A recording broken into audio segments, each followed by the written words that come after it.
What's up, Liberty North, and welcome to North Nation Sports. I'm Jordan Vega. And I'm Brock Baldridge. And today we're taking over KNET. We got our monthly show here, and it's going to be fun. It's great to be here on a Wednesday morning for the monthly sports show, by far, Jordan. Yeah, absolutely. And to kick it off, we got some announcements. Liberty North wrestling season begins on October 31st. Practices are going to be 3:30 to 5:30 in the wrestling room. If you have any questions, Coach Gagline is your man. For girls basketball, meeting in the field house today for Eagle Hour. I mean, Jordan, I can't believe it, but basketball season's already back. Yeah, I know. You gotta love basketball season. Those nights in the field house where it gets really hype, man. Love it. Liberty North soccer is doing really well. They just won a district match last night against North Kansas City. The men's soccer boys, they lost against North Kansas City earlier in the season. It's a really great win for them. Oh, yeah. And freshman Mason Leith gets 7 goals on the season, 9 assists, and he leads his team in assists. And let's go to some highlights where they're facing Liberty. Liberty North soccer team has played well all year, Jordan. Yeah, absolutely. Overall record is 11-11. Their conference 7-3. And you know what? I think they're ready. I think they're ready to play the #1 seed in Park Hill South, and that's who they got next. They play Park Hill South tonight at 6 o'clock at Liberty Middle School Soccer Complex, and it's going to be a big game, great game. I think Liberty North, they've showed some adversity this year, coming back from tough losses. But I think Liberty North could possibly get an upset here tonight. Absolutely, doing great. You know who else is really coming out of the shadows? Cross country. They're really killing it out there. Girls team going to sectionals for the first time ever as a team. Ranked 3rd in the state, and the top 4 teams are going to go to state. Man, what do you think of these girls? Oh, I think the girls, they're definitely going to go to state as a team, and they can try to get another state title to put on that wall in the field house to show the state title for Liberty North. I think they could add on to that. Absolutely, the Wall of Champions. They run at Kearney Saturday, the girls at 9:30, and 4 of the cross-country boys will run at 10:30. Here's Tommy Bryan to talk about the cross-country season. Started her? Yeah. Okay.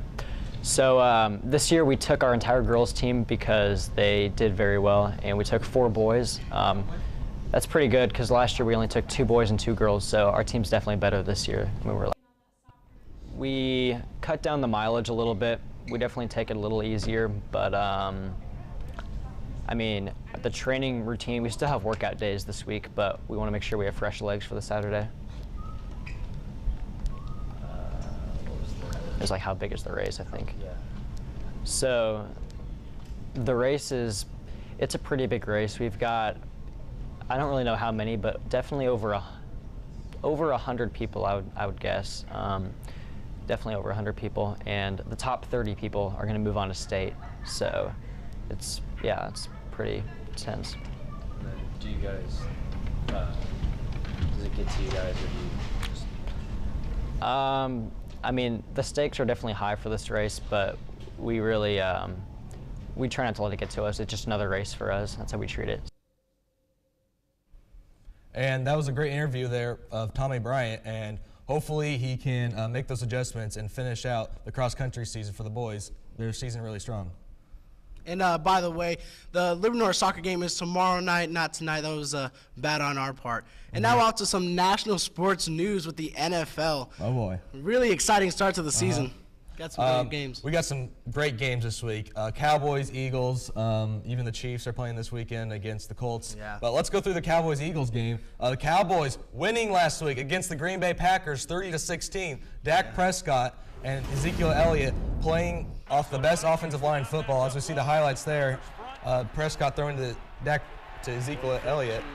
This team has been unbelievable all year, even without Tony Romo. Absolutely, and for me, Tony Romo shouldn't come back and ruin this magic that's going on with Dak Prescott and Ezekiel Elliott. Dak Prescott seems to find Beasley on almost every play while he's tearing up the Packers defense. And that's the Packers defense. Yes. It's crazy. They play the Philadelphia Eagles, and speaking of the Philadelphia Eagles, they just trounced and just beat the crap out of the Minnesota Vikings this weekend. That defensive line for the Philadelphia Eagles is absolutely unbelievable. They just tore up the Minnesota Vikings offensive line. And I think it's going to be a great Sunday night football game here. Absolutely, I think so too. You can't count out Carson Wentz. He's not too shabby as well. He's really showing his stuff this season, and I think it's going to be a shootout between the Cowboys and the Vikings, the Cowboys and the Eagles with their explosive offenses. Carson Wentz really getting in there, but I got to give the edge to the Cowboys with their superior offensive line. I think the Cowboys are going to take it 28-21 this week. Well, I think the Cowboys, I'm going to go with the Vegas line, Cowboys under 5.